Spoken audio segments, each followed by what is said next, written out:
Selamat datang channel Trading for Better Life. Hari ini IHSG masih turun 1% lebih ke angka 7.186. Selain video ini, kami juga mengupload ada video live pada jam 8 malam nanti akan menganalisa saham UMVR yang saat ini terpantau mulai bangkit dari downtrendnya.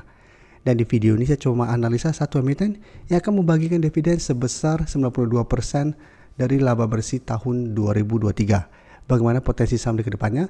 Yuk kita coba pelajari analisanya di video ini. Semoga analisa diberikan ini bisa bermanfaat dan membantu teman-teman dalam mengambil keputusan. Untuk teman-teman belum subscribe channel ini, bisa tekan tombol subscribe agar tidak ketinggalan informasi dan analisa saham terbaru akan diupload setiap harinya. Saham pertama yang saya analisa adalah saham Cepin.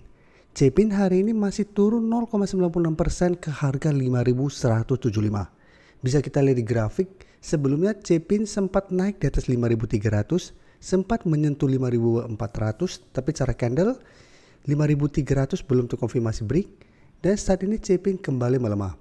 Tapi untuk tren jangka menengah, Cepin sebenarnya masih oke, karena masih berada di atas garis EMA 50 150. Untuk garis EMA 150 saat ini sekitar 5.075, garis EMA 50 di sekitar 5.100, dan di bawahnya masih ada support psikologis di harga 5.000. Tapi cara pergerakan jika kita lihat harus hati-hati, ada potensi malah terbentuk double top di sini. Dan kalau pemberitaan bahwa Cepin akan bagikan dividen sebesar 2,13 triliun, 92% dari laba bersih tahun 2023. Tapi jika kita baca lebih lanjut, dividen yang dibagikan itu sebesar Rp130 per lembar saham, tapi 100-nya sudah dibagikan pada tanggal 29 November tahun 2023 sebagai dividen term. Jadi sisanya itu akan dibagikan hanya 30 per lembar saham. Dan jika kita bagi dengan harga terakhir, ini yieldnya hanya sekitar 2,51%. Dan dari data broker summary, jika kita perhatikan pada penurunan hari ini, asing memang masih masuk akumulasi. Satu minggu terakhir memang terpantau asing masih terus akumulasi saham Cepin, tapi di broker summary terpantau pada penurunan ini tidak ada akumulasi maupun distribusi. Jadi cara pergerakan, saat ini menurut saya Cepin masih oke, belum terkonfirmasi downtrend walaupun sempat melemah. Tapi saya lihat masih ada potensi Cepin dalam satu minggu ke depan untuk kembali melanjutkan penurunan. Jadi saat ini memang jika kita pantau ada satu support di 5.150. Hari ini juga sempat kembali menyentuh support ini masih bisa bertahan.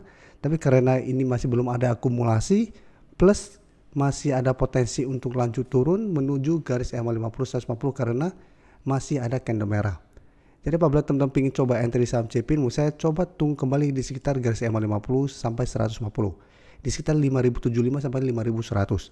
Apabila terpantau Cepin mengetes target harga ini masih bisa bertahan dan rebound, baru coba ikutan entry untuk swing dengan target jangka pendek di 5.300 sampai 5.400. Tapi sebaiknya jangan entry apabila Cepin ternyata dalam satu minggu ini masih melanjutkan penurunan dan malah berada di bawah garis EMA 50 150. Sekarang kita coba lihat saham JPFA yang jika kita perhatikan hari ini juga terlihat melemah, turun 2% lebih. Tapi cara tren JPFA trennya masih bergerak uptrend. Cuma memang kenaikan JPFA sangat tinggi sehingga hati-hati apabila terkoreksi, takutnya penurunannya juga akan sangat dalam. Tapi menarik jika kita perhatikan di broker summary, pada penurunan 2% lebih ini asing terpantau masih masuk akumulasi dan sama asing juga masih terus masuk akumulasi di saham JPFA. Dan menariknya di sini bisa kita lihat di broker summary pada penurunan 2% lebih ini bukannya ada distribusi malah ada akumulasi. Sehingga apabila teman-teman sudah dapat di harga bawah di sekitar 1.300 ke bawah, saat ini masih belum take profit di sekitar 1.475 sampai 1.450, menurut saya saat ini masih bisa di hold. Teman-teman bisa jadikan 1.380 sampai 1.400 untuk target trailing stop. Jadi selama tidak turun bawah target harga ini teman-teman masih bisa hold, atau untuk yang memang dapat di bawah 1.250 bisa jadikan zona 1.350 sampai 1.380 untuk trend stop. Sedangkan untuk teman-teman saat ini baru pingin coba entry saham JPFA, menurut saya masih bisa dipantau untuk coba buy on weakness. Tapi wait and see dulu, tunggu terkoreksi dulu, menurut saya paling aman di zona ini sekitar 1.350 sampai 1.380. Apabila JPFA terkoreksi mengetes target harga ini mulai bertahan, mulai rebound, menurut saya baru lebih oke untuk coba ikutan entry. Dan tetap jadikan harga 1.450 sampai 1.500 untuk target swing atau target trading jangka pendek. Sekarang kita coba lihat DOIT juga hari ini kembali melemah, turun 4% lebih ke 535. Dan DOIT juga secara pergerakan memang saat ini masih bergerak sangat trend. Dan 3 hari terpantau melemah, tapi menurut saya pelemahan ini menurut saya masih wajar karena memang sebelumnya sudah naik sangat tinggi.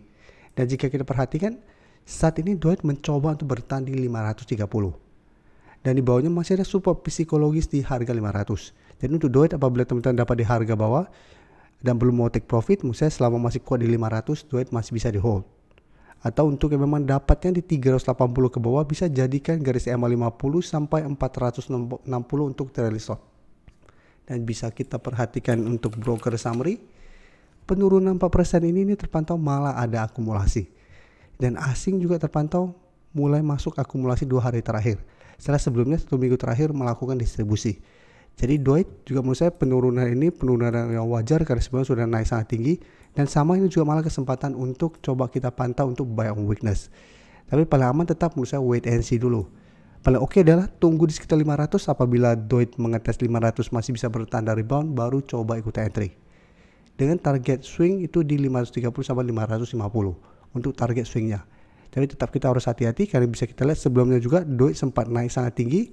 Bedanya sebelumnya baru di sekitar 550 sampai 570, DOIT melemah dan malah turun di bawah harga 500. Jadi apabila kita pantau DOIT masih lanjut turun dan menembus 500, menurut saya sebaiknya jangan entry. Karena cara pergerakan sudah kurang oke dan ada potensi untuk mulai patah tren dan mulai melemah. Tapi selama masih kuat di 500, cara tren jangka menengah, DOIT masih oke dan masih menarik untuk coba entry.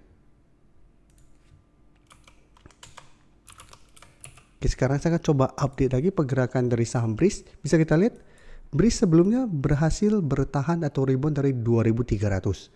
Sempat naik tinggi, tapi bisa kita lihat pada perdagangan tanggal 16 Mei, walaupun ditutup di atas garis EMA 50 di harga 2500, candlenya ini candle merah, shadow ke atas lumayan panjang, ini belum terkonfirmasi break, dan malah ini candle yang kurang oke. Apabila teman-teman sebelumnya sudah dapat di harga bawah, pada saat ketemu candle ini teman-teman sudah harus hati-hati karena sudah mulai ada potensi untuk kembali melemah. Dan jika kita perhatikan setelah ada candle ini, keesokan harinya BRIS masih lanjut melemah, mengetes garis EMA 50 di 2500. Hari Senin masih lanjut turun dan saat ini kembali berada di bawah 2400. Jadi saat ini sebenarnya untuk garis EMA 50 belum terkonfirmasi break, walaupun tanggal 15 Mei ditutup di atas 2500 dan tanggal 16 juga masih berada di atas 2500. Tapi cara candle ini belum terkonfirmasi break dan saat ini BRIS kembali melemah.